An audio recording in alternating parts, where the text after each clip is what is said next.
afraid. Just a look to Jesus. He will. Anybody know he will? Won't the Lord do it? Yes, he will. Hey, will you need, baby? Will you get a little lonely? Will you feel afraid? Look to Jesus. Hey, do you know that he will? Do you believe that he will? Won't the Lord do it? Hey, when you need a Savior, when you get a little lonely, when you feel afraid, look to Jesus. Hey, do you believe that he will? Have you seen him do it? Won't the Lord do it? Is there anybody here in the room this morning that can lift your hand and say, the Lord will? He will bring you out. He will bring you out the valley. He will bring you over the mountain. He'll bring you through your situation. Well, won't he do it? He will make it. He will make it. He will make it. JP. He will. Is there anybody here that can testify that it's been a long journey? How many really know he will bring you out? Welcome, welcome, welcome to the St. James Show. Look who we have today, y'all. Beautiful, beautiful JP. Let's give her a hand, everybody. Yes, yes, yes, yes, yes. I don't have one of them corny things that you press. Clapping. And the one and only Mr. Jesse. What's up, Jesse? Uh-oh, where you at? Can I hear you? You there? You there? Almost? And he has a nice mic too. Doesn't he? It's always the ones with the best equipment. It don't even work. No. He'll get it together. You got it? Almost? Okay. All right. So definitely, everybody, thank you for joining the St. James Show tonight. I want, as always, thank you for watching. But please make sure that you not only watch, but you also hit that like button right now and you share this live. Wherever you can share it, subscribe, become a premium member, and don't forget to comment below and always support here at the St. James Show. We definitely want to honor each and every one of you who've had a birthday. It is a brand new month. Woo-hoo-hoo. Happy birthday, happy anniversary all to the lovers, and put your special date in the chat. If you can do that right now, put your special date in the chat.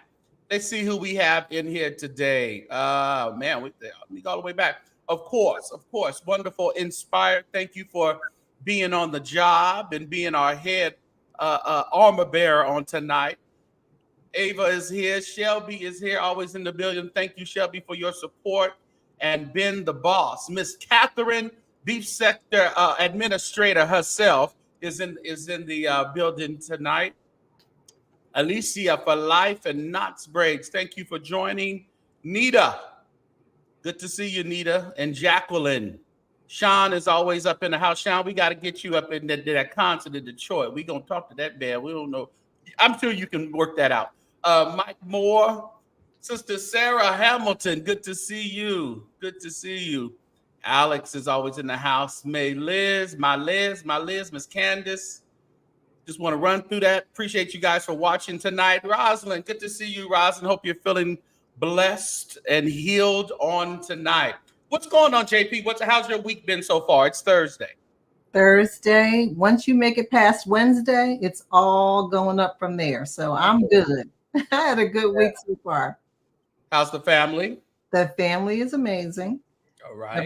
Everyone's well. Working in my yard. So what are you doing in the yard? I'm redoing my pergola in the back. Okay. Refinishing it and putting a ceiling fan out there. What color did you choose? It's like a tannish kind of color. Neutral. Okay. It's neutral. Gotcha. I'm tired of the dark color, so I said I want to lighten it up a little bit. So yeah. I was having a home inspection, and when I bought a house in 21, they came and inspected. They said, you have to finish the pergola. I'm like, the hookala? Like the deck? They're like, the pergola. So I know what a pergola is. So there you go. Yeah. It's a lot of work. It's nice to sit outside sometimes. Yeah, it is. It definitely is. Yeah. And you're in Texas, so you know. I'm in Texas. It gets hot in Texas. Yeah. I don't know why anybody would want to be in hell, because Texas is hot. Well, my city gets to about 100 and last year we probably got to like 111 to 15. Yeah. We're in the middle of California, so we just get we're the valley. Right. So it's rough. It is rough. All the elements down there. Yeah. What's up, Jesse? Well, how's Detroit treating you tonight? Is he here yet? He's not here yet. Maybe you need to go out and come back in, or you think it's just something that you can fix? Okay. All right. So much going on in these streets, JP. This week has been a very interesting week. Before we get into it, let's see who else rolled up in here. Nitwit. That's interesting. Nitwit. Welcome in. Edith Critchlow and Kelly. Kelly's birthday is 5/24. Okay. All right.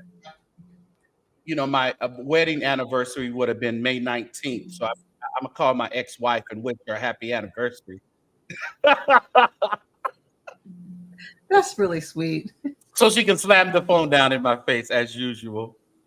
All right. I'll talk to you next year. Same time. Right. Huh? Same time, same place. Right. Same time, same place. Yeah. Let's see. I think I'm hearing some rumble. I heard it.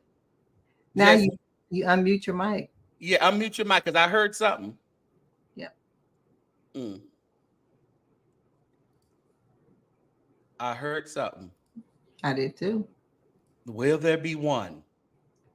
Okay. Hopefully he'll join us. All right. So I just want to remind everybody of just a few announcements, especially while Jesse get his stuff together.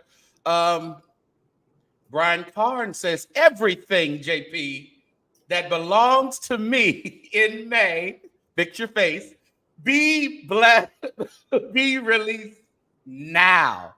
He says it's about time for us to have some things released in May. Are you ready to receive? Okay. Everything that belongs to me in May be released now. Okay. Now. Okay. So that's a word from the prophet Carr. Okay. Happy birthday to Tina Campbell, one of our good little wonderful gospel artists. Do you like her music? Who's your favorite Mary musically? I like Tina. You like Tina? Okay. I do like Tina. Yeah, I do like Tina. I like this look too. So you like who? I like the look that she has here. That's a nice look. It is really nice. Yeah. Jesse, are you there? I think I'm here. You are here. Kind of. Yes. Who's your favorite Mary? Come on. It's always been Tina. Always been Tina. Mm-hmm. So she just kind of disappointed y'all with that whole supporting of Trump thing, but we've always liked Tina. I like Tina and Mary, but Tina Campbell or whatever her last name is, Atkins. I can't get with that solo stuff. Like after that, I don't know about the solo stuff. The solo stuff, the Trump stuff, the TV stuff, all of it, but all the stuff. Yeah. Mm-hmm. Oh man, yeah. Well, happy birthday, Tina. You know, keep singing. I thought maybe her and her husband Teddy Campbell would kind of get a group together because Teddy can go. And Tina is actually very churchy. She's more churchy than Erica. And sometimes I see Erica on the stage shouting, and I'll be like, "It don't look authentic to me." I was watching her and Warren's church service, and I was like, I would definitely not go here, but go off. You have to remember, we're in California. Right. That part. And they're in Los Angeles, so that puts it at another level. So not too churchy, so it is what it is. Yeah. All right, so we're going back to Los Angeles. My buddy Jason McGee will be hosting a Sounds Like Church, the artist edition at Nissan's church there at Greater Emmanuel Temple, May 26th, 7 p.m. Told him I would announce this, so here it is. So it's going to be a whole bunch of good singing and choirs. They talk about bringing the choir back. The choir ain't went nowhere. They are going to be assembling in Los Angeles, so make sure you are there. Are you guys choir people? Yes. Yes. Yeah. Definitely. Yeah. Y'all don't want to cup your hands and just go into praise and worship all the time. Not all the time. I love a good praise and worship team, when the anointing is on the praise and worship team and it's not performance driven. But you know what? Old school, you come through with the choirs, you can't beat a really good choir. Yeah. When I came through the choirs, I mean, this is crazy. We had to use sheet music where you couldn't even be in the choir. Come on now. Come on. That's good. That's old school Gospel Music Workshop of America. The first time I went to GMWA and they whipped out the sheet music. You know what I did? I went right back home and got enrolled and got my music degree so I can read it. See, we didn't. If you didn't read music, you couldn't be in the choir.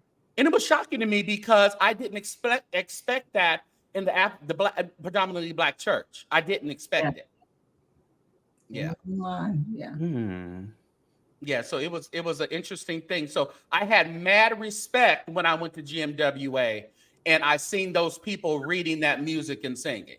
I was like, it was like another. I was like, oh, okay.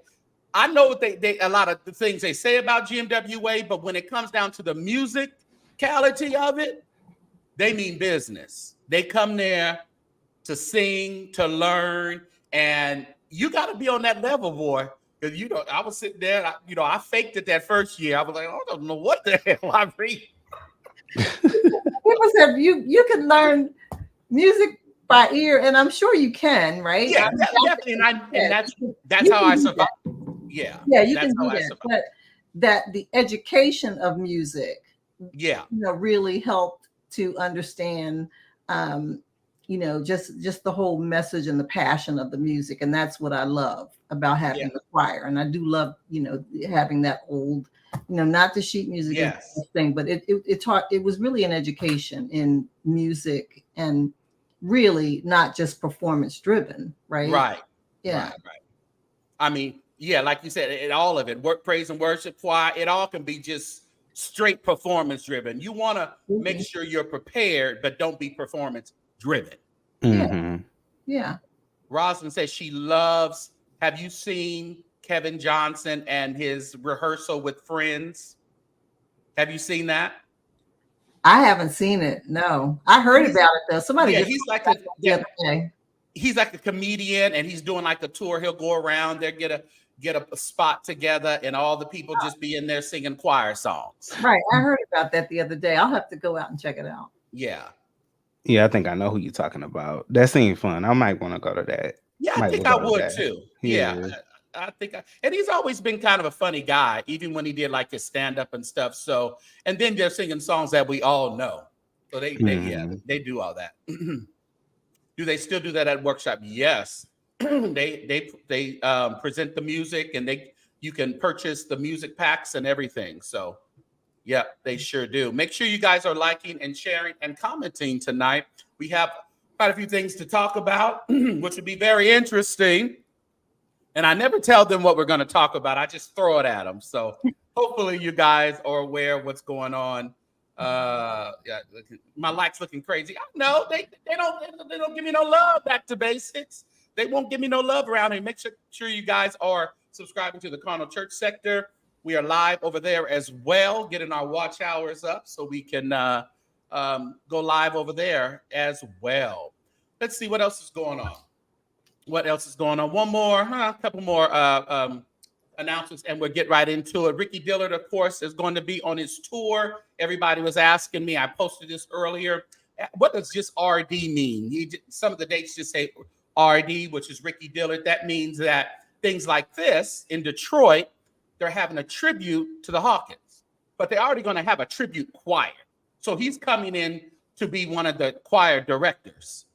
So he'll be there, but New G won't be there. But there'll be other people, directing, people like, there's Vincent Bohannon and some of the other folks. So Ricky Dillard would be there. That's one of the stops on his pretty much choir master tour. So check out my community wall if you would like to see more about the dates, and maybe they're coming to a city near you. Ricky Dillard, one of y'all favorites? I didn't see Texas on there, though. You didn't see Texas? If he comes to Texas, I'm sure he'll go to Houston. Yeah. Mm-hmm. I like it. Are you familiar with Carnell Davis?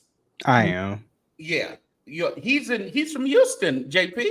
Is he? He got a choir in Houston. And he actually sings with Ricky Dillard, but he's had his choir and they're just celebrating 20 years. Imagine that. You say, who is he? Yeah. But that makes sense. That's probably why Ricky Dillard normally goes to Houston. Yes. Yeah, that's true. Yeah, because he's definitely good friends with Carnell. Okay. Yeah, so Captain Powell's in the house. So one more thing, I talked about this the other night, the largest synchronized baptism that's going on May 19th here in California. So you just go to baptizedcalifornia.com and you can sign up to be baptized. We know that Jesse is sure hating that he can't be here to be rebaptized in California. But as it's going on, get in your pool, get in your bathtub and dip yourself, all right? But if you want to sign up in your county, you can definitely go to baptizedcalifornia.com. Sign up, even if your church is not participating with it. They will lead you to a church that is participating in the synchronized baptism in your area. What do you think about that?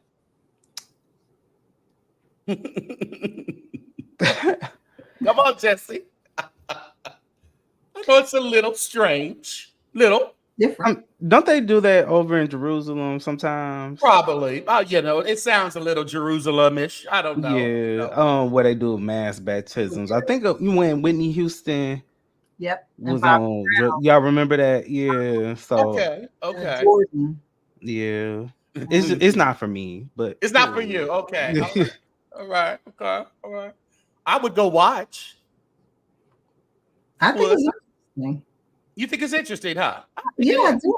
I think, you can imagine what the implication could be if everyone getting baptized was maybe, rejoining their faith in Christ, or if they're, getting baptized because they're coming into the body of Christ. Right. And that could be, a mass evangelism effort. So I think that's generally what it is. It's because a lot of the people, some of the people from the testimonies, they were already baptized when they were younger or something like that. So more like a rededication. Right. Mm-hmm. Yeah. And plenty of people do that. I went to church years ago with a lady that would get baptized every time they had a baptism until they. My God. What was her problem? I guess what do you call it when you fall off? Backsliding. She backslid every week. She was in a backslidden state every month. Because seriously, for about 4 months, she came to the church, Baptist church, and she would get baptized. And we were like, what is she here? Like last month? Yeah.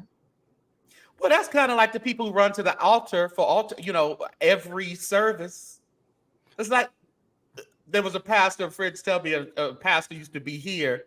He used to say, he told this woman, you just You just afflicted. Go back to your seat. Yeah, you just need to be delivered.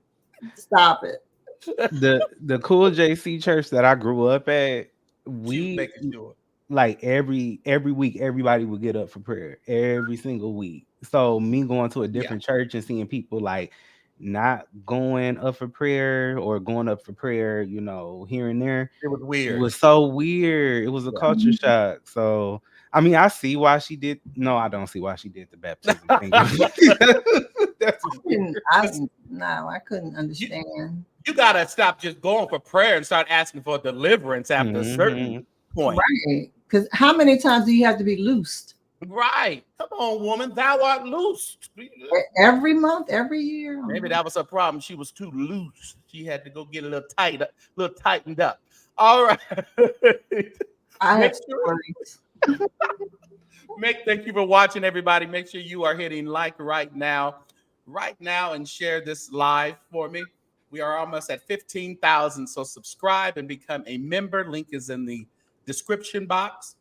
Comment and always support. And if you feel led, the Cash Apps are right under my guest's name. So if you would like to donate to them, please do so, and do so now.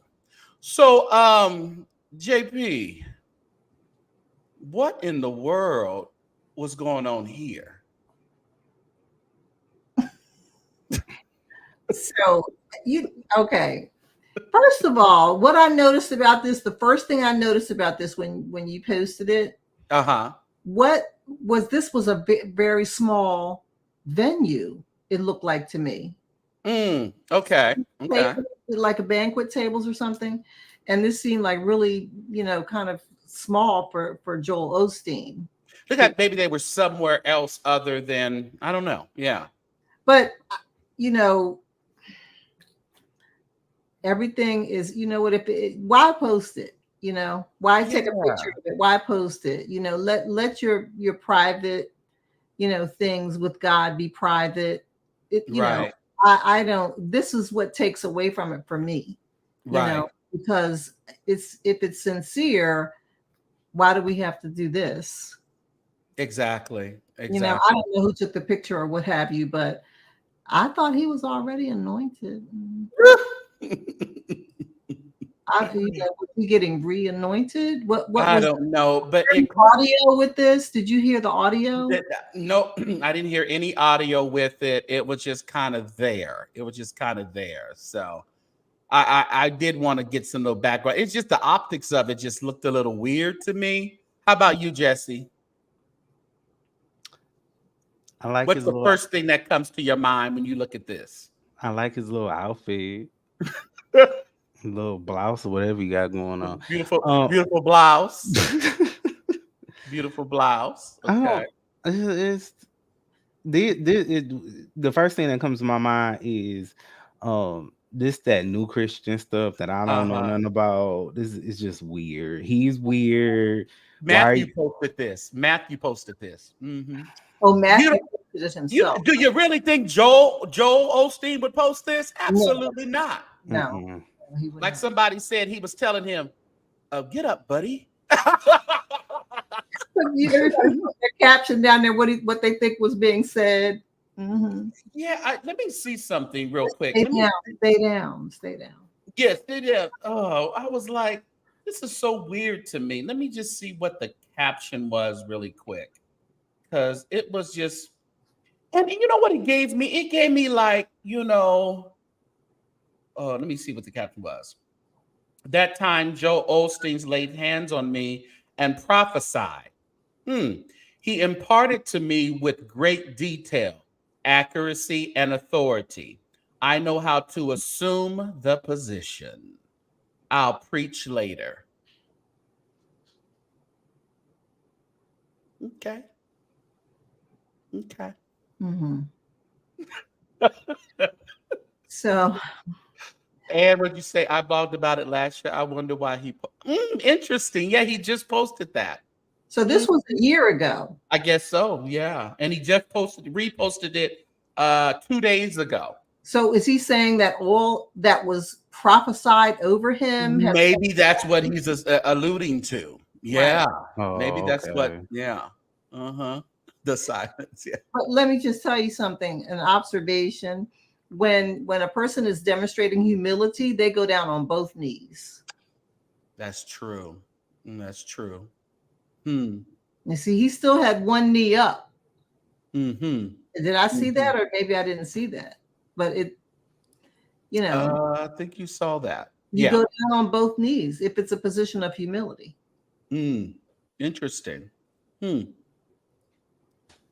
know. In my opinion. Yeah.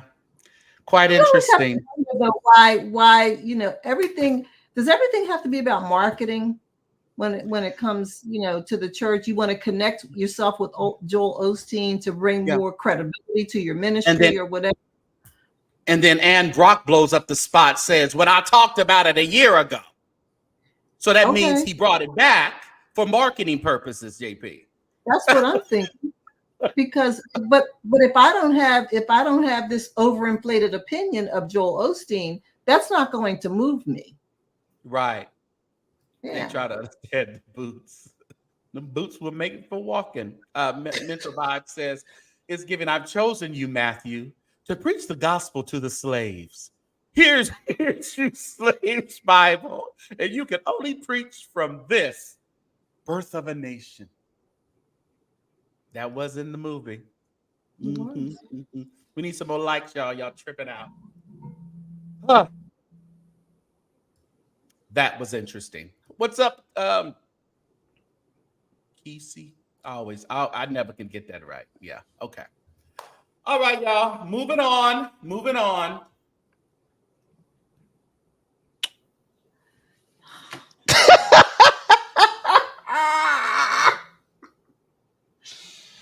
Ooh, child. I sent you comments on this. I don't know if you saw them. I saw.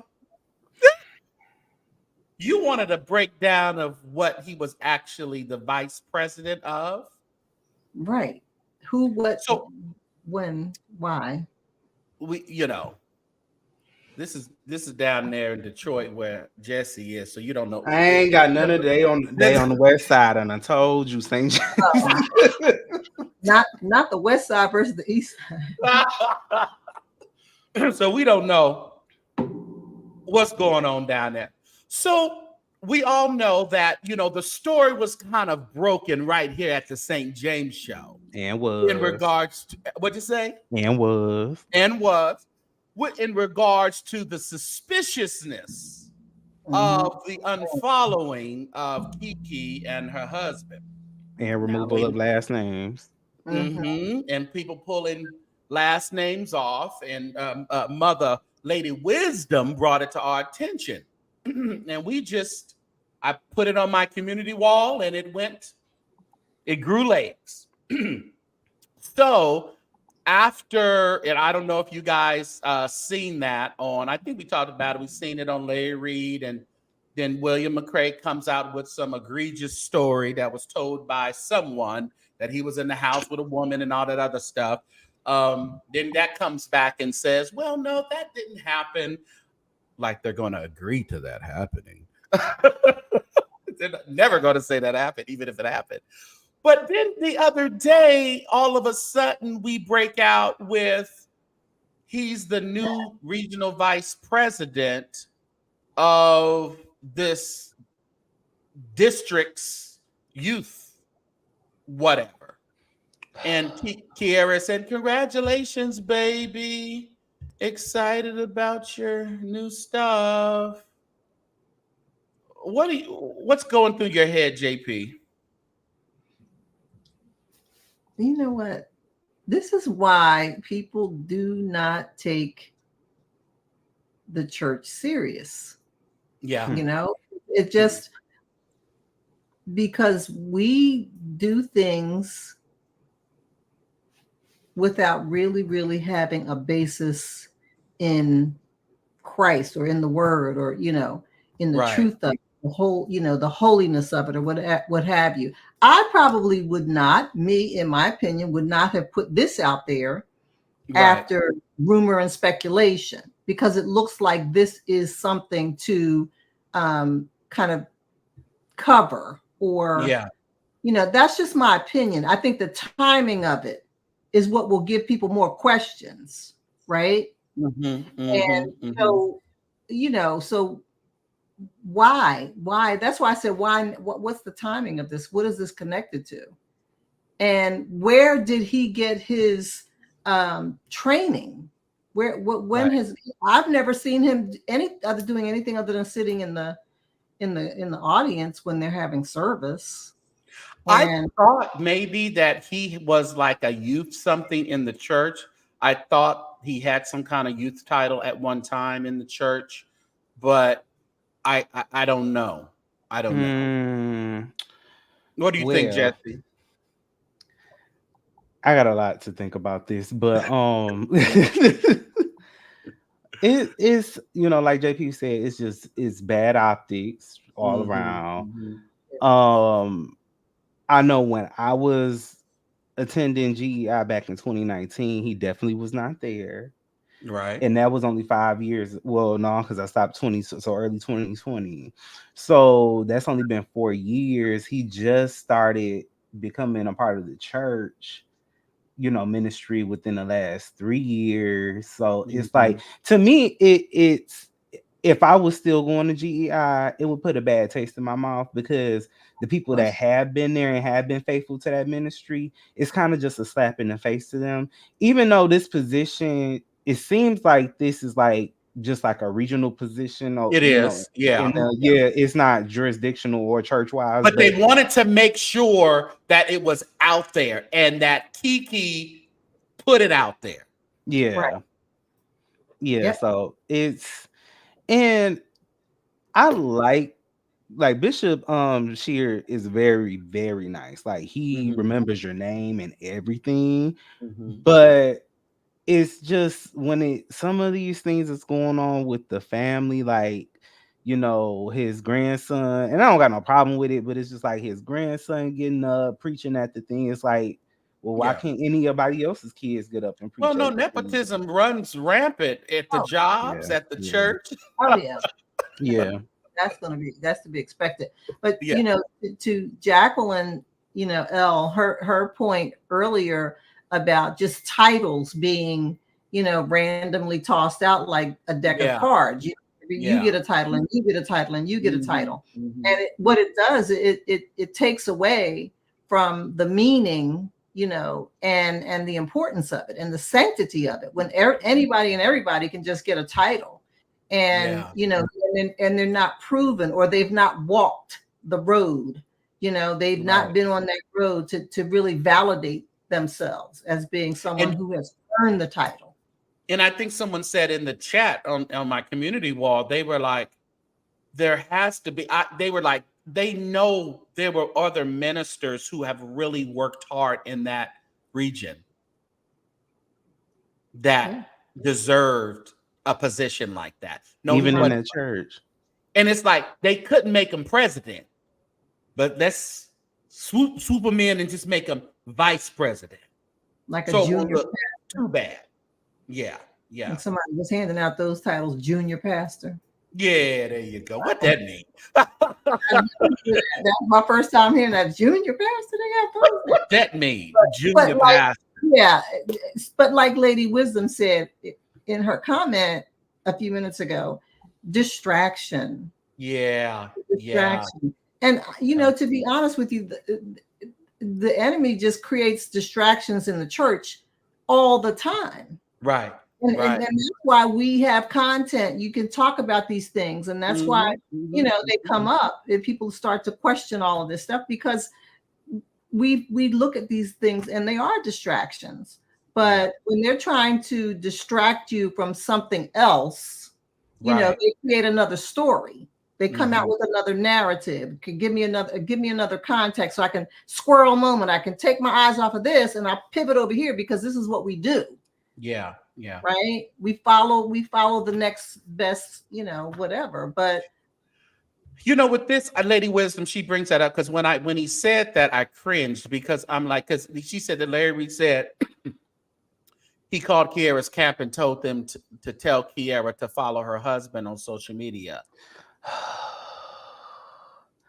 Larry, Go ahead. I'll let you say it. Larry ain't got no damn power. Let's stop.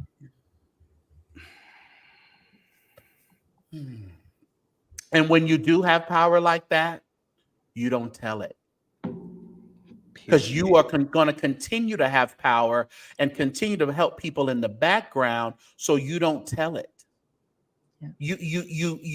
You be that puppet in the background, putting out fires. The extinguisher, or everybody didn't know that what's her name in How to Get Away with Murder, or not that, but Scandal, the woman in Scandal, who put out all the fires.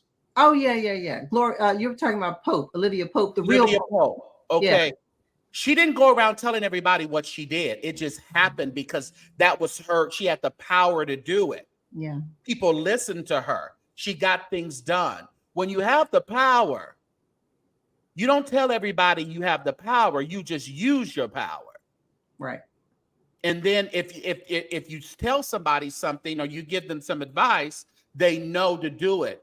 Him coming out now telling us, I told them to start following. It kind of, if it's true, and they do that, it makes, you're telling us that all this is not genuine. That's what you're telling us. You're making them look like they're not genuine people. Like they listened to you and started following each other. That's what I'm saying. We have to watch how we want to portray ourselves as the it one. Yeah. Yeah, confession, I don't follow Larry Reed, so Me either. I don't know what. Well, I'm here to bring it to your attention then. I have a select group of content creators that I follow. Hush up. Hey, Jay. Yeah, and which is fine, because I think that everybody, you got to protect your site. You got to protect your peace around here. Yeah, These but people will have you going crazy. I wouldn't have to have anyone tell me though to follow my spouse. No, that would be, to me, that's a natural inclination, right, to support him on social media, right? So I don't think I would need, you or my pastor or somebody to say you need to follow your husband on social media. So that's different. Well, I guess. Go ahead, Jesse. I don't know why some of the people that follow him choose to be so gullible, but do you really think that this man who's that gave a platform to someone, her aunt, that dragged her mother, you think they're in contact? Dorinda blocked him. They blocked him. Last time I checked. Yeah. So can you quit going around either your line or stretching the truth? I don't know what you got going on, but just stop. And like you said originally, just stop telling. If you did do that, what's the purpose of you telling it? What are you going to get out of it? That if you have the power, and you said you talk to somebody in their camp, now I'm with Tandra. The family doesn't care what the public thinks, and that was cemented by Denise being angst. I mean, even with Denise, when all that came out with Denise, they said very little. They threw out a few things, and I think as we sat back and assessed the situation, we understood the separation. We understood. At least I know I did. Because Denise was in that group to the mid-'80s. She already had kids. So it was never about the kids. It was obviously about mental illness. Yeah, it wasn't about the kids. Right. Yeah, you go over there. Figure out what's going over there, Sean, since you're on your way to Detroit. And she hasn't. No, she hasn't followed him back yet. So all that I told them what to do, because I checked yesterday. Oh. And I checked that same night when he said it. And some things you just listen to and say, okay, all right. Oh, St. James. What happened? I'm gonna let you continue on with the show. We'll come back to that. And I'm You gonna send sure? it to you in a DM. Yep. Okay. Okay. All right. So interesting enough. Now you got me interested here, Jesse. You already know who it's about, so. Oh, okay. Okay. Mhm. Dun dun dun dun dun dun dun dun dun dun. Did y'all see these pictures? I did. Miss Anita Wilson. Anita Wilson. Well, what's your opinion, Jesse? You know how to love me. Is that Listen, Phyllis Hyman is my girl. Yeah. I cried because I was in Philadelphia when she, at the time when she, had committed suicide or whatever. Yeah. And she was supposed to go on with the Whispers. Mm-hmm. And I felt that deep down in my heart because I loved Phyllis Hyman and used to, just love her music. She's still in my favorites. But she did Anita. This is given, She did her okay, huh? Yeah, she did. She's given some good Phyllis Hyman energy. I mean, if she's handling Phyllis Hyman, she did a good job. What you think, Jesse? She looks good. Now you said I was looking at the community board, and y'all make sure y'all participate in the community board. Yes, community board right here at the St. James Show. Make sure you have all notifications on. Ring the bell for all. Go ahead. Yeah. She's a part of a Broadway musical or something, or a play. You said? Not sure. Anita? Sure. She does a lot of things. Not sure. Think about it with Anita Wilson. I always liked her because I seen how she moved in this gospel music industry.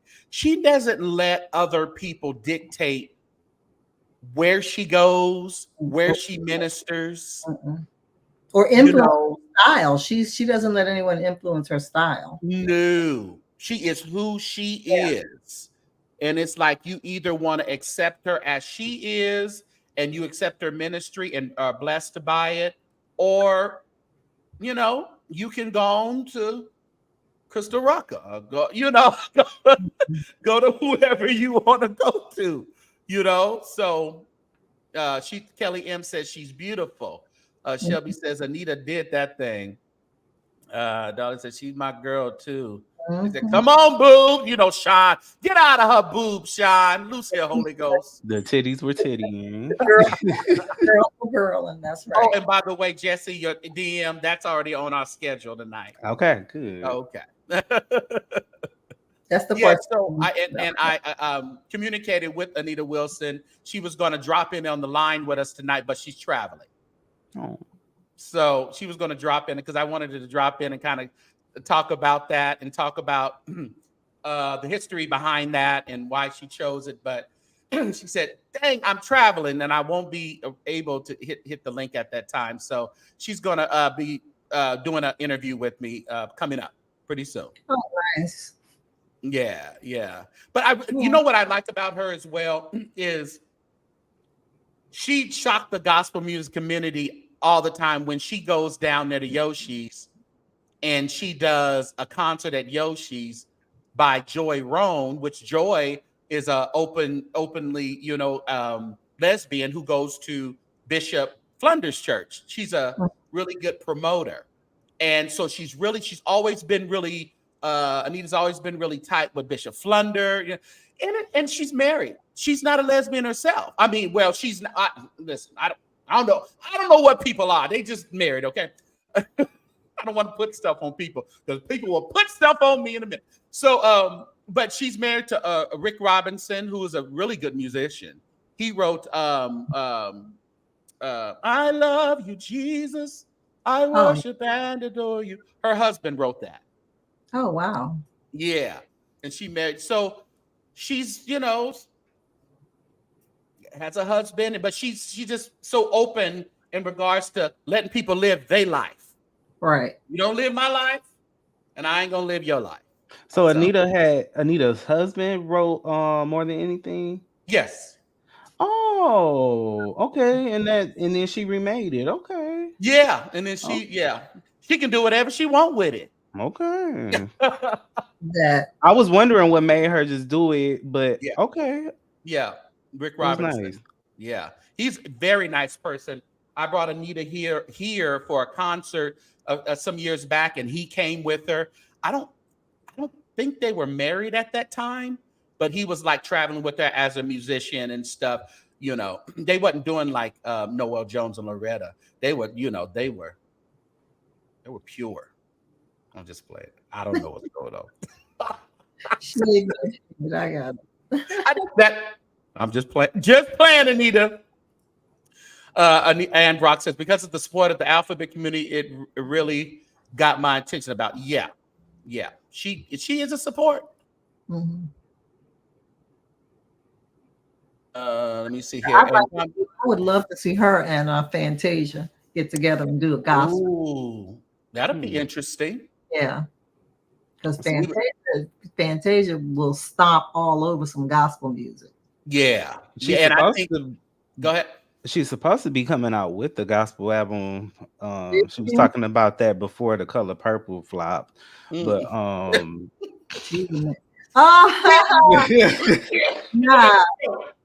It didn't flop. Allegedly. I don't think it just did. The promotions that they did for it didn't match up. Let's say that, Jesse. Because I'm gonna act like week. What you say? I just saw it. I was on a flight going to California a couple of weeks ago, and I watched The Color Purple. I had never seen it. Did you go? Oh, you didn't go on December 25th? I did in my purple. I did too. Well, I ain't wear purple. I didn't go. I've seen it probably. I've seen it in the in theaters 3 times. Really? And I've probably seen it streaming at least another 3 times. I thought it was a good movie. Me too. I loved it. I enjoyed it. I was really surprised because I thought, I guess I didn't have high expectations because of all of the media that just let you can't let people shape your opinion. You cannot. I don't let people tell me anything about a movie or anything. Yeah. I see it myself. Absolutely. And I thought it was well done.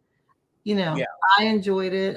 It was emotional at times, and anytime you can get into a movie and it invokes certain feelings and it makes you feel good, it makes you feel bad, and I thought it was well done. I think there was an overshadowing that caused a lot of controversy about the movie. They didn't give me my money. They didn't give me a good dressing room. All that stuff. Yeah. And I think that caused people to feel a certain kind of way because sales started to go down. Yeah. And clearly you could have connected it to some of the, backlash.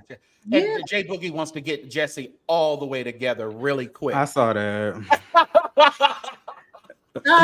Look, take your emotions out of it. Financially, it did not recoup the money that they put out in the studio. It's because these folks can appreciate theater and music. And Jay Boogie, I love theater. I love Broadway. Growing up on the East, I'm a Broadway ticket holder. And off Broadway has some amazing plays as well. Yeah. Does Detroit have Broadway or something? Well, we have a lot of theaters here. Okay. So a lot of times, what happens is they'll bring off Broadway shows here a lot. We do have, I think, a couple like community theaters or theater companies here, but usually it's more Caucasian aligned. Okay. Yeah. What I don't like about it, y'all, is when I go to the Broadway shows here, and it can be like a huge African American cast, and all I see is silver hairs and white. I don't see us there. Really? Yeah, it's really strange, and that's in my city, of course. And I don't live in like San Francisco and Los Angeles and things like that. But it's just so sad and that's kind of people, that idea, I think, transitioned over to The Color Purple, the musical. It's the movies, Lady Wisdom brings a good point. I'm glad Taraji didn't follow the bitter Monique syndrome. But speaking of bitter Monique syndrome, she's still bitter. She over there still talking about Tyler Perry and Monique. And I know it's her stand-up gig that she's doing right now with Cat Williams, but it's not. It's just some old bitter woman up there yelling at a mic for 50 minutes. And I heard Timothy Blaine say, what happened to comedy? Yeah. It's comedy just, now it's become, your griping session. And, it's just, she complained about Tyler Perry. She had the audience taunting, chatting something about a call and response about talking about Oprah and it was terrible. I saw it yesterday. Oh, that mess. I think it was on Tim Blaine's channel. I was looking at it. Okay, I was listening to him too, but I had seen a clip before he started talking about it, and I was like, Will she come to Detroit with? If she come to Detroit with that, they gonna heckle the hell out of her because Detroit don't play. So she really is exhausting, Kelly M. She's extremely exhausting. I don't understand it. It just is it's just toxic. It just, if you don't care for them, just because leave it alone and let other people enjoy who they are, meaning Oprah and Tyler, right? And because Monique's been blessed, if you want to call it, with a great deal of money from Netflix. And so but Daddy is never satisfied. Daddy. And my like that. And my favorite show of all time is The Parkers. And I just watch that all the time on Netflix, and I'm just like, what happened? Monique was so cute and so nasty, so rude. Pretty chick. That's true. But she was. And I mean, and you appreciated her comedy and who she was. Now, even the Queens of Comedy was like one of her best, in my opinion. Stand-ups. And with Samora, and when she did that tour. Yes. I thought Samora and what's her name was funnier, but Samora's funny. Samora and what's the one that always talks real loud? Adele Givens. The first, Adele Givens. Yeah, I thought they were funnier than Marley. But the woman who whipped off, that older woman who always whips out. Marley. Yeah, she was funny too. What's up, Lydia J? That daddy is where it all comes from with Monique. Daddy. Yeah. Go be mama to your son. Listen, he ain't trying to have her be mama. That's a whole situation. Thank you for watching, everybody. Please, as you're watching, make sure that you hit like right now, all right? And share this program and subscribe. Become a premium member. Link is in the description. Thank you for commenting below, and always donate to the St. James Show. And the my guest, their Cash Apps are right there. And feel free to do your thing. Listen, Lady Wisdom. She said, why is Cat Williams allowed a bitter soul to mix with this brand? He knows that regardless of what Monique does, it brings people to those seats. Mm-hmm. At the end of the day, it's about the money. Marketing. It's about the money. So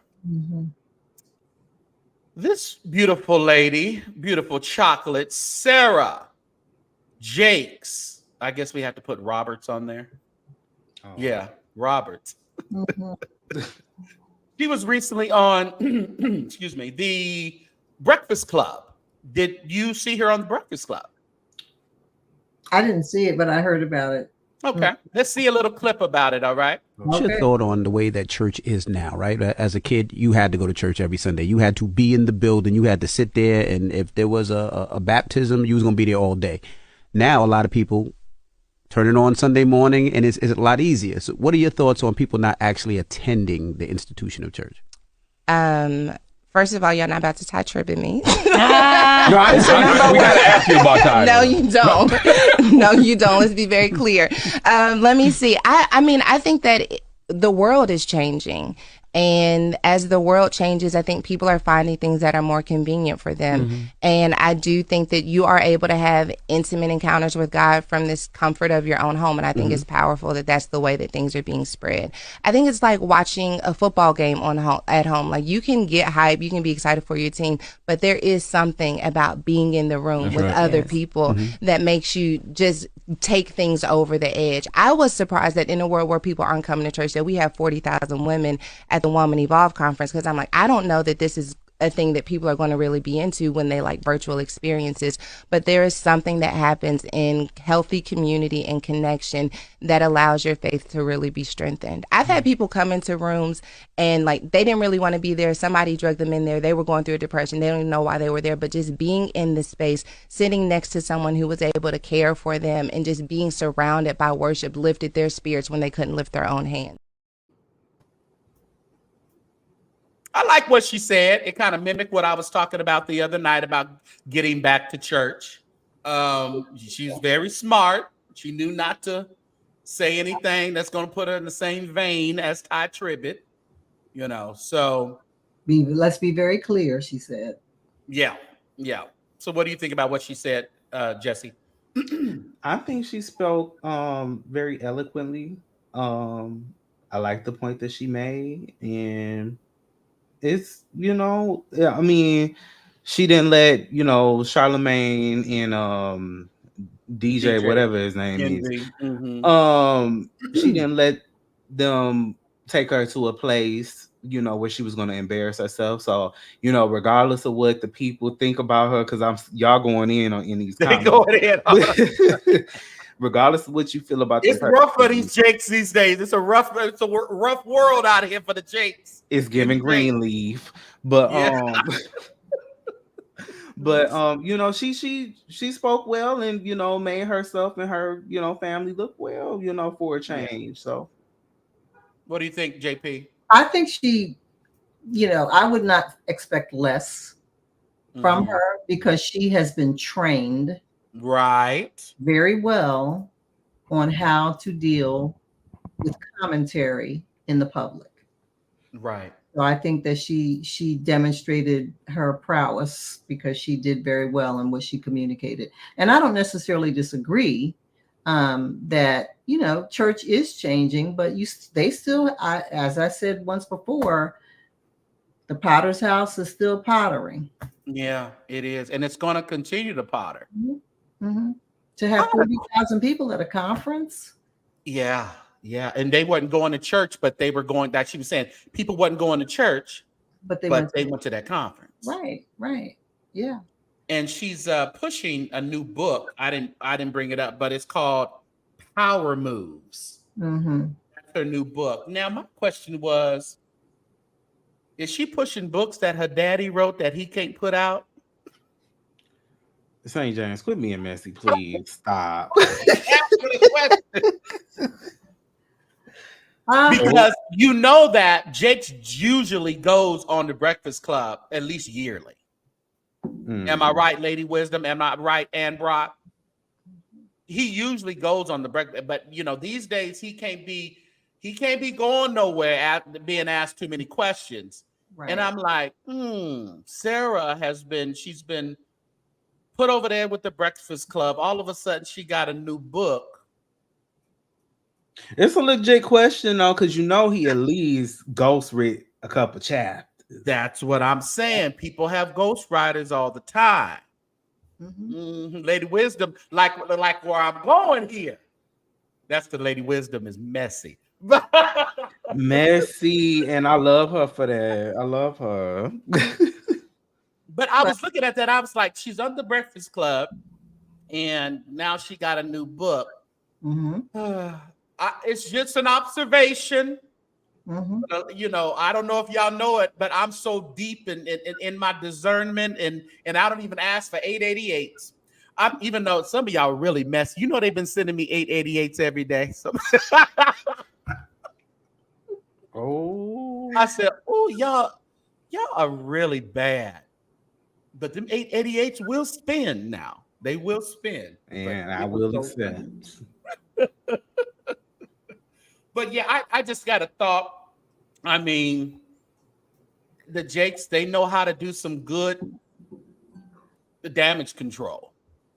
So, you know what she say? 5 books and her husband got a book, and TD gets about. They all got books. Books here, books there. You get a Is book. anybody reading it? I don't know what they do. Does Cora have a book? Does Cora have a book? I not that I know of. I don't think she would want to teach people how to take kids. We don't want to hear no books about that. Allegedly. Allegedly. Oh, sure. Michelle, what you got your boy back yet? He's tripping around here. No, they didn't. But the thing about it, they'll never put Cora up like that. Sarah, and if you listen to the interview, actually is a decent interview. I just hate when DJ Envy asks a question. He asks a question about 5 paragraphs long. And you forgot. What was the question again? Right. And it's kind of like, I like Willie Moore Jr., but when you listen, when he interviews the people, it's always the story gets back to him some kind of way. Oh, and he starts talking about his life. And I'm like, hold on, sir. Let Vasson Mitchell say it. Let whoever you interviewed say it. But he goes and he puts all it. And that's what DJ Envy. It's like, dude, 1 or 2 sentences to a question. That's why they need to quit giving these niggas podcast material. I'll say it again and again. Y'all not good interviewers, Jamal. No, Jamal is definitely not a good interviewer. And we'll talk a little bit more about him in a minute. 1 minute. Let's see here. Let's see how many. Cora ain't gonna sell not one. See, Cora's thing, and if while I was going to was in the interview, Sarah talks about she wasn't the one that was supposed to be preaching and supposed to be leading people and doing she didn't go to, she had her baby at 14 years old, her first baby at 14. Correct. She had a tumultuous wedding or the first marriage she was in or what have you. She, so she talks about that, and it seems like it was kind of just put into her lap because of some things come natural. And the unfortunate part, I think Cora thought she was supposed to be that spiritual one. She has this prayer ministry that she does, and she's a coach too. She ain't like you, JP, but she says she a coach. So I don't know. Coach. Cora got 2 books. Well, you go read them, Darla. Give us the footnotes. We're gonna make sure we block Darla when she give me them footnotes. I'm a blocker. I don't want them. That's the clip notes. We don't want to read the whole book. Candace say, what is it? Candace's books is Ferocious Warrior and Faith in It. Those are the books. Oh, Ferocious Warrior. Okay. And does it come with pictures? What happened? Does it come with pictures? And do the pictures pop out? 3-dimensional. Do I get a sticker at the end? But you know what? It makes me think about when the title Ferocious, when she ran out on the stage and jumped on that woman. Right. Which you can find on my shorts, which JP's talking about. Yeah. There was absolutely no reason for her to be that theatrical. You said that on any level. I was like, what is going on? I couldn't. Absolutely no reason for her to be like that. What was that? She came around the corner and came out of nowhere and did like a flying leap and knocked this woman down. And I just couldn't. I couldn't justify it. Seriously, you got to look at it. I'm going to pull it up right now. Please, I got to see this. What in the world? I couldn't believe it. I would have filed an assault charge. I would have too. You know, they paid them, whoever that was. I couldn't understand that at a conference. At a conference? Yes, it was a conference. Yeah. When was this? No, you haven't seen nothing yet. Here we go. You see that?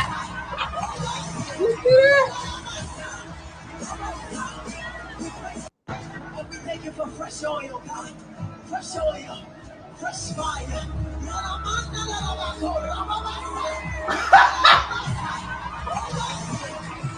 You can't make this stuff up, y'all. I was like, what? Wait a minute. What? Why was she running like that in slow motion? But WWE SmackDown, baby. Ferocious warrior.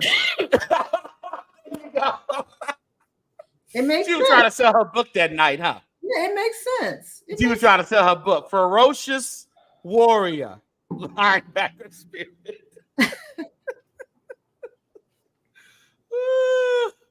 she get it from my daddy. That was crazy. She's fighting if that, I'm sorry. We didn't mean to get off on that one, but I just thought of that when the title of the book. You know, I'm like, okay. How long ago was this? This was, I think it was last year. No, because that was, I believe that was the Evolve, not this past one, but last year's. Yeah. Yes, Lord. And you have to remember, her sister wasn't supposed to be, I mean, her sister wasn't supposed to be the one. Wasn't supposed to follow in daddy's footsteps. It was supposed to be her. Right. All of a sudden, she gives, the sister is now over Woman Thou Loose, which they changed to the Evolve conference. Rebranded it, yes. And then you have Cora, who was just around to say a prayer, but she had to put herself on that stage that night. That's my opinion. And knotless braids, it doesn't come off that she's authentic, because I think she's authentically crazy. No, she's really definitely being authentic. And when I interviewed Michelle Loud, and if you can see the video right here at the St. James Show, the interview, and she really explained some things because she grew up with Cora. Right. So she really explained some things that made us go, oh, okay, all right. The elevator, little stuck. Anybody that run across the stage that slow but still going fast. No, she was running fast, but it looked like in slow motion. It was. But she was being prophesied to. The woman that was being ministered was in a full, prophesy moment, and she was being ministered to. So the inappropriate timing of that just ended to the whole. It was just absurd, and it made it even more bizarre. And that is always the tricky part, Lady Wisdom, because sometimes they can do better than the ones in front, but they don't have the mental capacity to make that flow. And with all the allegations about a couple of the babies that she has, a little suspected, little suspect, they can't afford to put Cora out there, regardless if she can really sing or if she can really preach. Right. They put her up every now and then. Yeah. Yeah.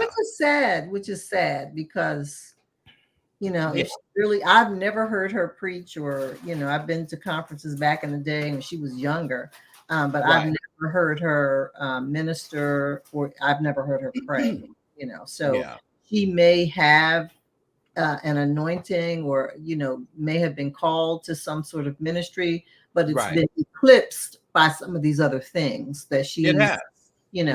These are the things that people see when they think of her. When you say, her name, certain things come to mind, and it's not ministry. Hold on, they wanted me to play it one more time. Yeah, because that's a mess.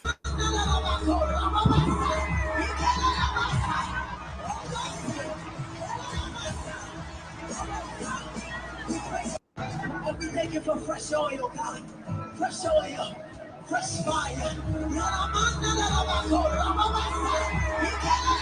Woo, she trampled that girl. And even if it didn't look, I mean, it looked like she trampled her. Just by because it's like she hopped on her. She did hop on her back. She took her down from her back. That was Sarah being prophesied too. So she took her sister down to the ground. She said, you took my daddy's love. You took my position. That was crazy. Why can't she just sit in the back? Oh God! Like I said, it was the run for me too. Yes. This that new Christian stuff. Because if you had the Holy Ghost, it's that everything goes. Let's do. Let's shock everybody. I don't know. I don't know. It's giving Greenleaf. Yeah, but make sure everybody. I'm gonna keep reminding you because y'all don't like to hit the like button. Oh. Share. Thank you for subscribing. Subscribe right now. Become a member. Thank you for commenting and support the St. James Show at your leisure. All right, y'all. Let's get a few more things on here. A few more things. What was I going to talk about? I thought there was something that I wanted to mention. Oh, before we do that, we always talk about,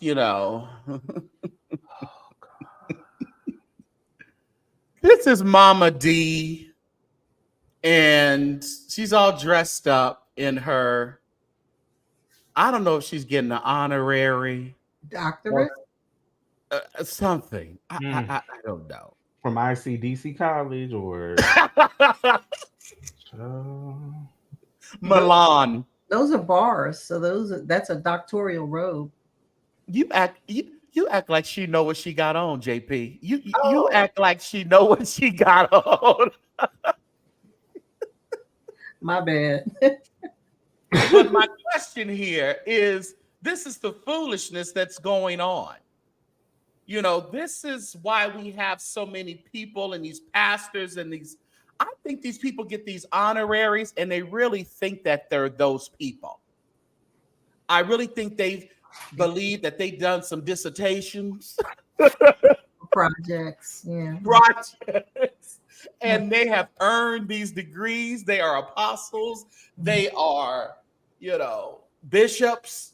And it's really a shame. And of course, that's Mama D, Scrappy's mama from Love and Hip Hop Atlanta. Mm-hmm. Dr. Mama D. That don't even sound right. I think you have to use her government name though. Right. You're supposed to leave. I don't think we can use the acronym for the hip But hop. they gonna be having club flyers with Dr. Mama D. She gonna change her name on Instagram to Dr. Mama D. And gonna sport it like she really went to somebody's school. And it is disrespectful, Amanda. I agree. It really is. I agree. And I take that outside of the church and inside of the church. It's very disrespectful to those of us who have labored. That's right. Absolutely, sir. I agree. For years. Yeah. The earned degree, right? The earned doctorate or the earned master's, right? Of course she cannot spell syllabus. Of course she cannot. I'm not fooling with Jacqueline. No, she can't. But it brings us to things such as this. Oh God, Jesus, not him again. Well, and then you got me right by. Intellect came out and told us today that he may be on his way to the clanker with his bail revoked.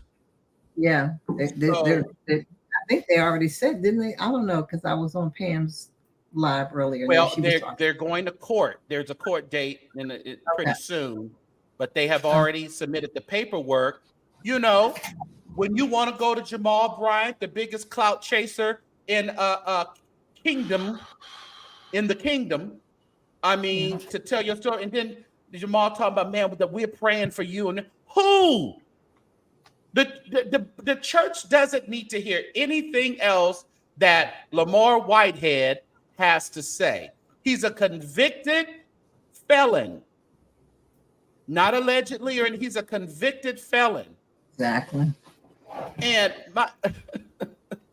I don't understand why Jamal went on the bandwagon with that. I mean, why do you think he took that as to champion Lamar White? Publicity stunt. Clicks and views. The only reason. Clicks and views. And that's who Jamal Bryant is. Jamal Bryant done got his name wrapped up with the feds now. Because all the evidence that they submitted to the judge, or to the courts, is all about Jamal and that interview that he did with him. Wow. And did y'all see the 2-part interview with his cousin Stephanie? Yeah. Mm-hmm. He might get more charges for that. Right. Yeah, because there's a little suspicion about how that grandma died. Yep. And he called back and made threats after the first video that came out. He had called and threatened to meet up with her son and all kinds of stuff. So this man really done lost his mind. He doesn't need to be on the streets, but in the meantime, I've been entertained. I'm not gonna lie. Yeah, and we're gonna talk about it, but the fact of the matter is, it's so sad because this man obviously didn't receive something as a kid, and it just continued. Come on, Coach. Yeah. It had to be, right? Yeah, clearly, there's something lacking. One of the great and obvious things is attention and approval, right? Because he seeks approval, just the way he dresses and all of those things, because he wants people to talk about, how his designer outfits and things like that. I mean, when you're trying to be humble, you don't show up with Gucci and Louis Vuitton and everything. Right. But clearly there's something there that he needs to feel like a person. I don't know what happened with, maybe his dignity was debased when he was incarcerated. I don't know what happened to him. Right. But he clearly struggles with wanting approval and wanting to be grand, and and to the extent that it's delusional, is delusions of grandeur, where he just wants to feel like he's bigger. And when people feel like that, it's borderline narcissism, because you feel like you can get away with things and no one will hold you accountable, because you believe the lie, right? You convince yourself. And so he's been so good at convincing people and scamming that this has become his mentality, but it's a lifestyle. He's not new to this stuff. He's true to this stuff. Yeah. He's true to getting what he wants when he wants it, and doing whatever it takes. But just like they Amanda said, the mama's a scammer too. Well, the mama was over there getting, so they say over there getting, in-home care services checked for her mama, while Lamar was getting it for her. So these folks, they're just over here, and generational foolishness. Yeah, generational. But the bigger question here, the bigger concern of mine is Jamal Bryant. I didn't understand that. When are you going to stop? We know who the freak you are. Yeah. You have one of the largest churches, and you own some of the largest property in all over the, in the country that a black church owns, or any, I don't know, something like that. What else do you? I know that their spirits they must have matched spirits. Yeah. We see each other. Try the spirit. Yes. Would you say by spirit? Because that's not right. No. But, let me just say this. I think, in my opinion, that if Jamal was going to take up a cause, he shouldn't have taken up the cause of the 90-year-old woman. That's right. That's who you interview.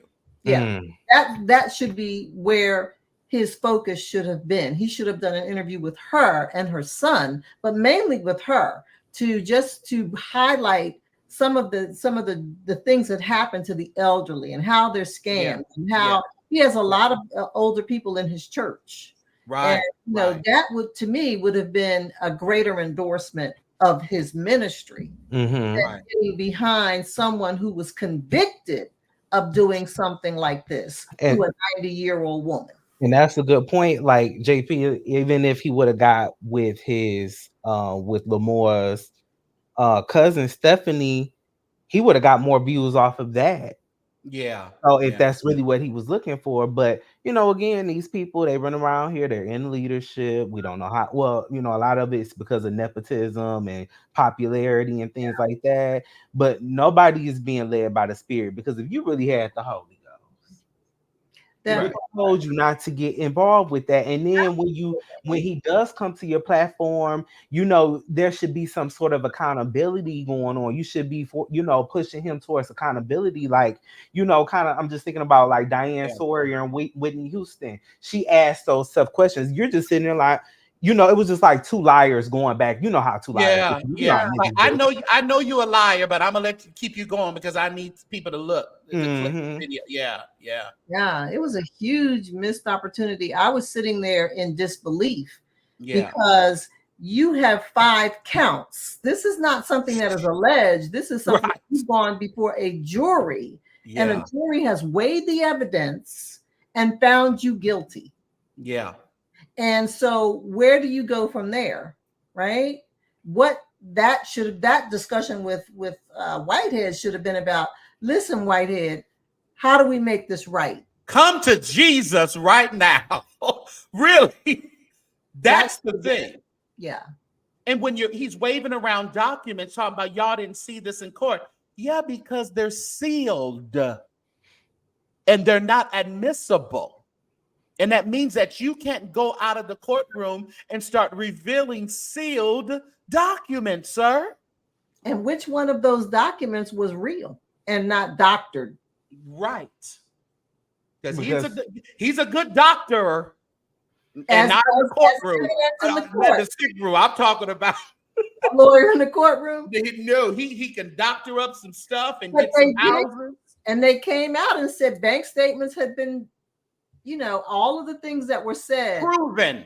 We did not make this up. So this is not an alleged situation. If you go through the counts and all of the charges and all of the evidence that was brought to the court and forensics and, handwriting analysis and all of these things, I think Jamal missed an opportunity to show that he was a spiritual leader. Mm-hmm. Right. And here you have this opportunity to stand up,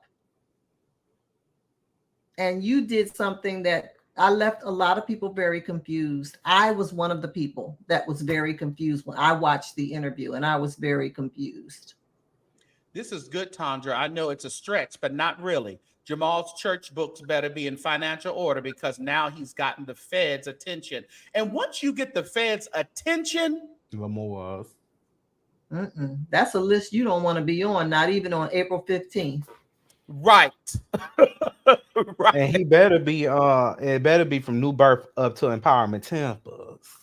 Right. All the way back to Merit. That's right. Yeah. What's up, really, B?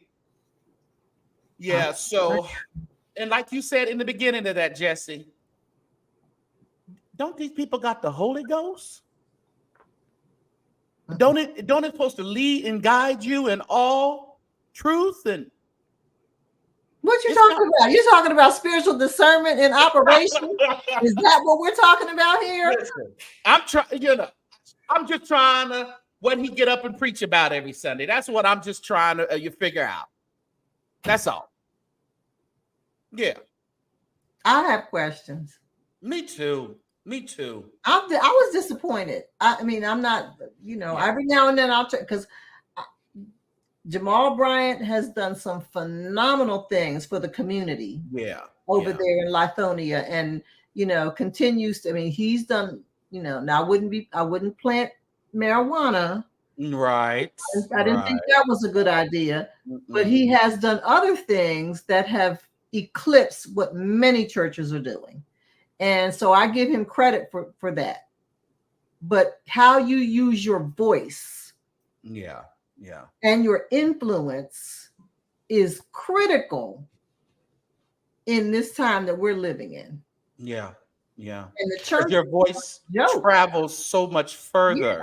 Your voice has power. Yeah, and it with social media and what we dealing with now, it travels so much faster than it used to. Yeah. And I think we have an obligation, especially him as a spiritual leader. He has an obligation to really speak with truth and power, and not just on, he loves to get on the bandwagon for civil rights issues, and that's fine. But like you said, he could have called in Mother Pauline Anderson. That part.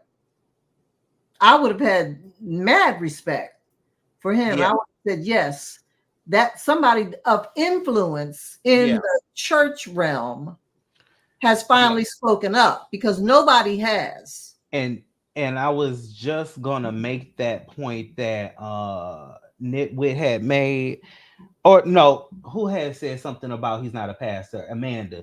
I was just about to make that point. I think the overall theme of tonight's show is nepotism. No, it seems to be. Yeah, because that's another example. Your father was, a reverend in the church years. You were brought up in the church after your father's, and then now you're 40, 50, and you finally realize that, you know what, I'm not that good at pastoring, but this is really my passion. It's activism, and that's okay. But it's just like, for me, my revelation about this whole thing with him specifically, it's not a good idea to mix all of it. You're a mega pastor. You don't see Joel Osteen doing all. You don't see TD. You don't see none of the big pastors doing all of this. They'll issue a statement. That's it. Why are you sitting down with the convicted felon? Yeah, it makes sense. Make it make sense. It doesn't.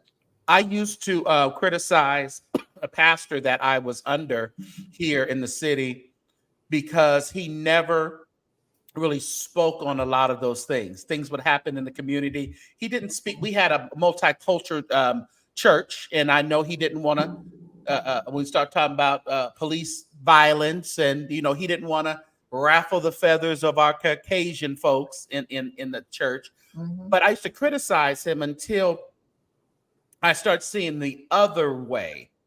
You have these people who have gone too far in it, and they talk too much about it. Mm-hmm. And so I can see both ways now, that we should have a voice, but it should be more of an effective voice, and not just because we want to clout chase and be out in the front.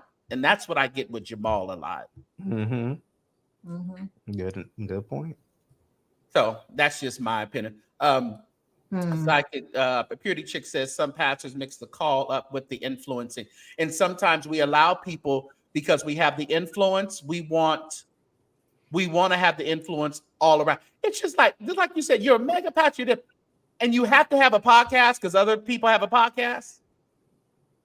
Why do you need a podcast? Because Willie Moore Jr. has one, and some other people have more. You got to have a purpose, and it's failing horribly. Yeah.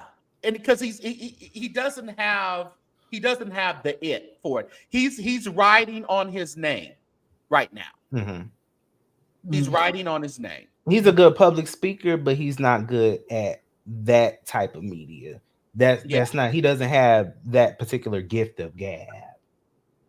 Right. And Lonnie says, and this is something that he said. He told Whitehead, the body of Christ is praying for you. Not true. Don't lie to this man. Right, Lonnie. No. Yeah. No. No. Yeah, we're praying for you to go to jail. We're Bye. praying for July 1st, and now we're praying for even the quicker resolution in May, where they're going to revoke your bail, bond, whatever, so you can go on up to the river a little bit quicker. I'm praying for Pauline. Yeah. If anybody going to pray, because I don't think Jamal did he mention any of the victims? I didn't hear him mention anything about Pauline. You know, he would have got beat up in there, or something would have happened. He would have had a fit. Well, that house he was in. I'm praying for those people living in those apartments. Right.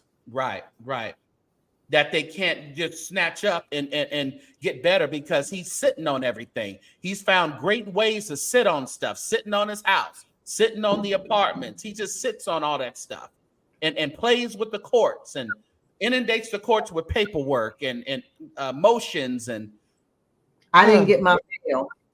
Yeah. No, that wasn't me who accepted the service. Okay. It was you, Asia. They said the woman had a black woman with a blonde hair. Mm-hmm. And then I was watching his the video that I think he released yesterday. I'm talking about Lamore's. You know, he just kept bringing up, and I think he did this in the Jamal interview. He just kept bringing up black men like me, black men like me, black men like me, and that's just so. I don't want to be a black man like you. What does that mean? Wrongfully convicted, put as a villain and not a victim. You know, the same. You know, his daddy died, you know, at young age, so he had to grow without his daddy. So it's all this black men like me stuff. No. Don't put me in your category. He's the only one I know like that.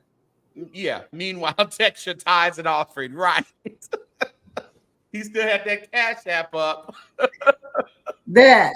We will not be taking that down, right? Right. That ain't going down. All of that should be CashApp, $ Pauline Anderson. Right. Exactly. Yeah. Exactly. Right. But unbelievable. Yeah. But all right.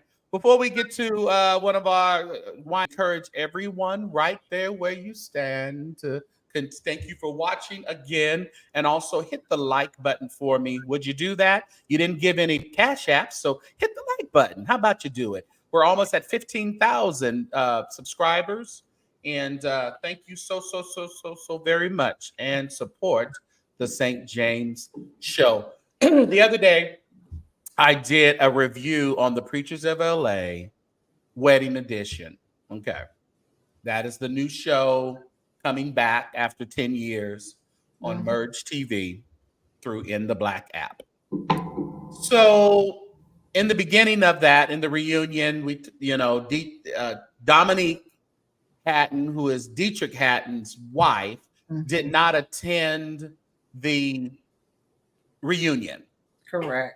Dietrich says she didn't attend because it would have affected her emotionally, since her mom had passed years ago, right? And she couldn't stand seeing Lavette and Loretta there because it would remind her of her mama.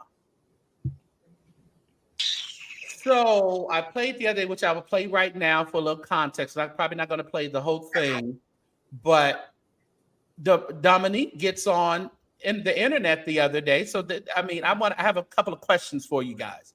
She gets on the internet the other day and pretty much debunks everything that her tongue-talking Holy Ghost Bible, that with a mighty burning fire, husband and pastor Dietrich Haddon said on that program. Okay, y'all. So I had quite a few people inbox me and ask me why I was not on the Preachers Reunion. And to put it as simple as possible, I'm on the wedding special, which we taped back in like 2022, 2021, right after the pandemic. And I was a part of that, but I chose not to be a part of the reunion because, and I have to be careful because my husband, business and all this other stuff. So I have to be mindful what I say. But simply, I just didn't want to do it. And not that I'm opposed to reality TV and things like that. I'm here for all the smoke. I don't care nothing about how people feel about, things that I say and do. I do things according to what I feel in my heart to do. Nevertheless, I really didn't do it because the behind the scenes were not together. When I say that, meaning like the business. So there's things and other parts of it that I can't go into because of my husband's relationships. But So she flat out pretty much said that her husband lied. My question is, do we just overlook this? Are we this sensitized and this caught up in personalities that we just overlook it, that he flat out lied? And I think on Larry Reed that they tried to eat skirts, and maybe she told a little bit of it. Dietrich told a little bit of what they discussed, but not everything. So we're going to rationalize the flat out lie that was told. I don't think you can do that. I don't know how you do that. How do you rationalize that? And then y'all wonder why nobody wants to really, a lot of people don't want to come to church no more. This is who we have in leadership. All y'all do is lie. Why? You're sharing your personal life on reality TV so we can, for whatever reason, get to know you as a person better. Why do you feel like you need to lie to us about that little bitty stuff? You done already put everything out there on the internet about yourself, everything out there in the public about yourself. Why do you need to lie about something like that? I just don't understand. And what I was saying, I was like, all he had to say was, when they asked him the question, where's your wife? Oh, she wasn't able to be here due to circumstances beyond her control. Cut. That's it. Or just keep it real and say she didn't want to be here. She didn't have a desire. Or that. Wouldn't that have made for better TV? Might have got picked up for a season 2. And then all of a sudden they start having Dominique in trailers. I thought she didn't like them people. But that would make for better TV. Mm-hmm. The truth. Imagine that. Oh my God. Why would we want to do something like that? Tell the truth. But and the thing about it, and I think, and it's not like we're choking on a gnat here. It's like if you lie about that little bitty thing, what else the hell you lying about? That is my issue. Like the old people say, if you lie, you'll steal. And if you steal, you kill. And then you'll kill. My mother used to tell me that. I'm like, oh my God, I'm going to be a murderer. You ain't got no kind of conscience. No, you lie, you steal. But you know what? What? I mean, I'll be, hey, I don't care about Dietrich Haddon and, Right. Okay. Right. It was great. It was interesting to watch because you watch out of almost just morbid curiosity, right? Because you want to see what's going on in their lives. Right. And you know it's scripted. Yes. Yeah. The only person that may not be scripted is Ron Gibson. Because Ron. Who's that said Ron is milking it too? They said he's tweeting and everything now. Oh, he's milking that cow. I can't with Ron. But I just don't, it's not to the extent that whether his wife, I commend her, first of all, for coming on and setting the record straight, because clearly she doesn't care. Clearly, you see her in the bottom right there. I'm just saying, clearly she doesn't care about pretending. Yeah. And we were able to unearth that truth just on asking questions on this last panel. Like, wait, that don't make sense. Right, and the people got when I did the review, even I said, he said that, but I said, that just didn't make no sense to me. Yeah. And then after I got off of there and people were like, no, her mama died, blah, blah, blah. People start. That right there. I was like, when you said that, you said the mother died when? Yeah. So. And people still ain't figured out those one little lies could just make you look like the worst person, can open up court cases. You can get sued, just tell the truth. Y'all care about, you don't care about you ain't got to care about your image that much. Really? Right. Because the thing is the people that's going to like you, the people that's going to deal with you, they're going to deal with you. People like me that don't really care for Dietrich, we not going to fool with you. They ain't going to do it. How could you see? You got a ought against your brother in Detroit from Detroit, Jesse. You got a ought. I don't trust. You got to get that together. Niggas, I done told you about them West Side. I love the West Side. I'm just playing. But good, like Keisha Green says, he said that it was way too much for her being around them. Yet she was at the bridal shower. She still saw Levette and Loretta, and she even hosted the bridal shower. Really not.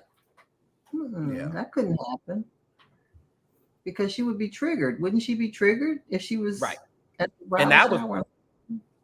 And that was, they said they taped it in 21. 22, 21, 22? Yeah, but then they said her mother passed like way before the pandemic.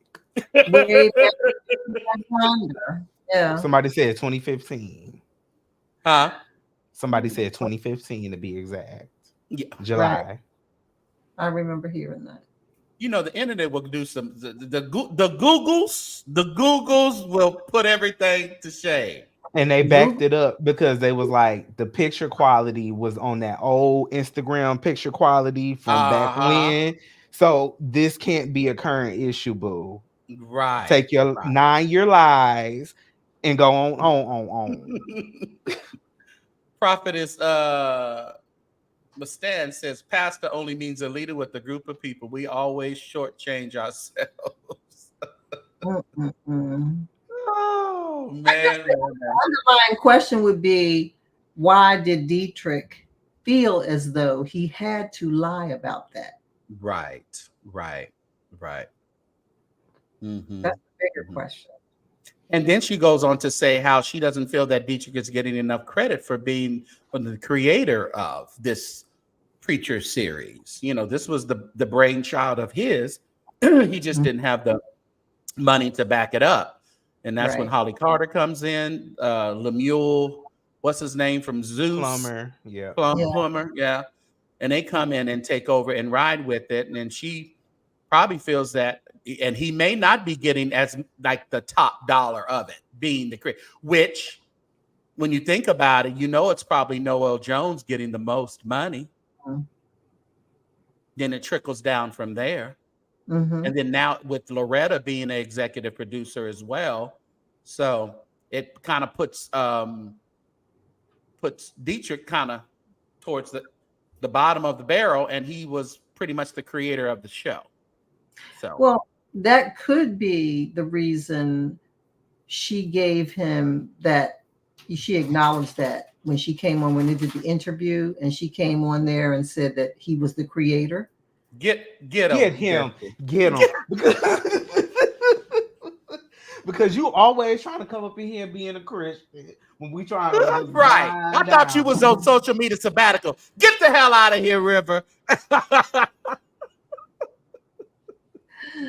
He was trying. I'm all for people covering their wives and covering their spouses, but you got to be a little bit more wise than that. God is giving you. I hope He's giving you wisdom. Okay, be a little wiser, but cover them with the truth. And cover them with the truth. And you guess what? You don't have to tell us y'all your business. You don't have to. Truly not. You don't have to.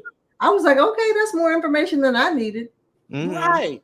Because I wasn't looking for an explanation. And I mean, people get, put off of shows. Or I was gonna make a point about that. They get put off of shows that they create all the time. Look at Mariah from Married to Medicine and That's true. Nikki Gilbert from R&B Divas. They get. I mean, Yeah.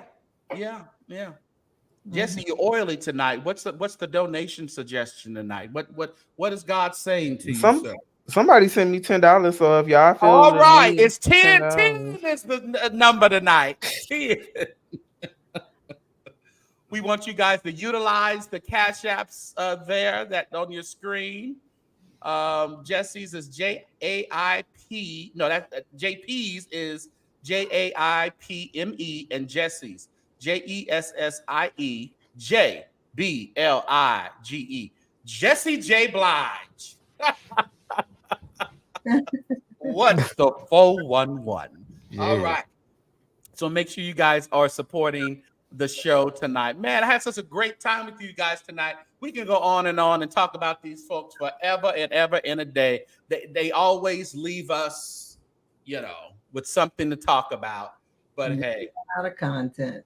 And a lot of content. Thanks so much, everybody, for coming and dropping through and just being a part of the St. James Show tonight. We hope to see you very, very soon. Last words, JP? You know what? Just stay focused is my thing. Stay focused, be genuine, be authentic, be transparent. It is the best gift that you can give anyone. And yourself. Yeah, that's you. Yeah. Jesse? Okay, I'm sorry. I didn't mean to cut you off. You are the best gift that you can give. I love JP. JP, I wanted, before I say something, I didn't get a chance to say it. You look amazing.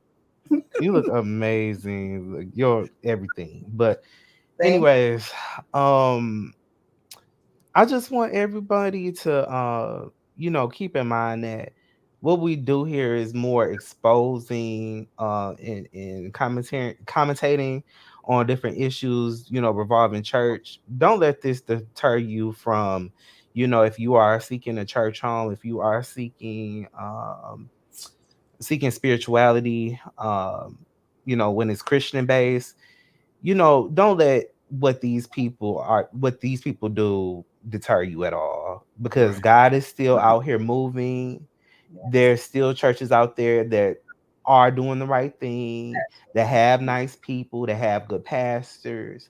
You just got to find them. They might not necessarily be on YouTube with, millions of followers, but let the Holy Spirit, St. James, did a wonderful show a couple days ago, talking about getting back to church. And, that's just what was put back on my heart, is to really reiterate that. You might want to go back and watch that video again, if you feel called to do that. But, we all just, at the end of the day, need to love on each other more and stop lying, Dietrich. Yeah. You know what? Thank you so much, Jesse, for saying that, because I think that it is not, and I know St. James is a church guy too. It's not the intent to take away, from the kingdom agenda, but it does help for people to be able to differentiate between what is truth, and what is carnal, right? And that's why you have a carnal church, right? So I'm glad that you said that, because there are people that are doing the right thing. There are people out here that love the Lord, and that will not lead you astray.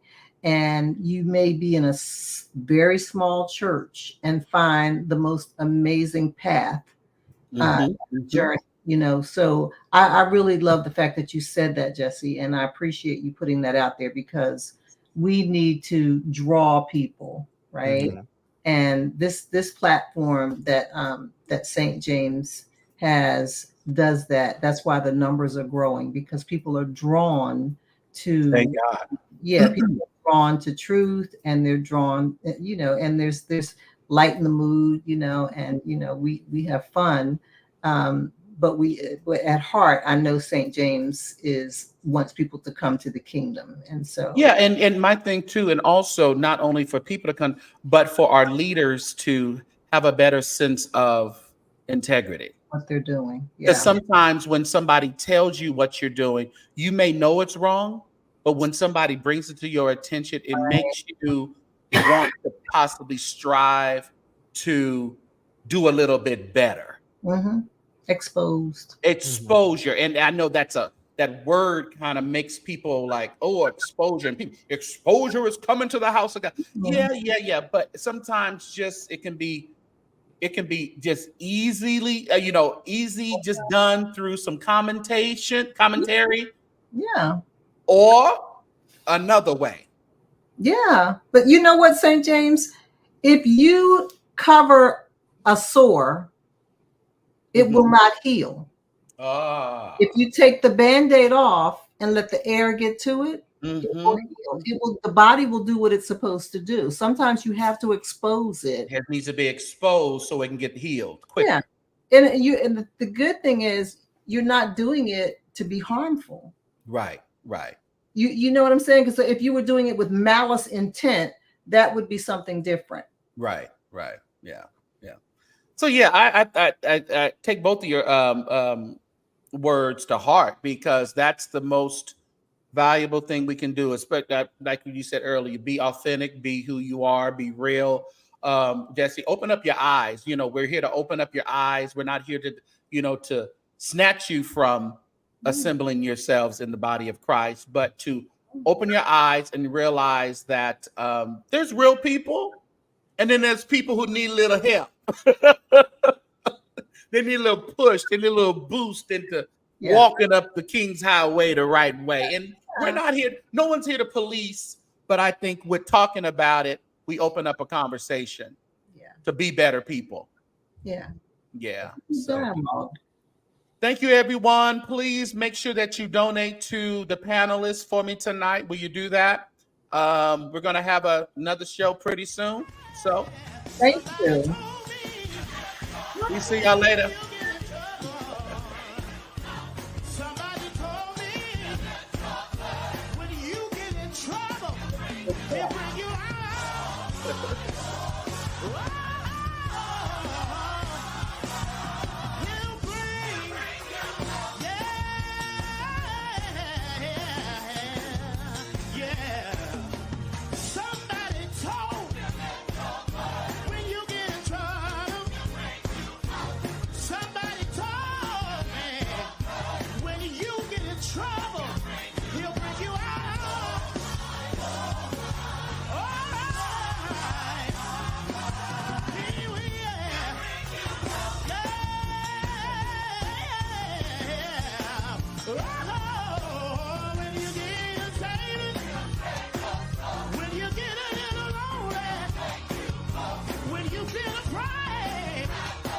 Just a look to Jesus.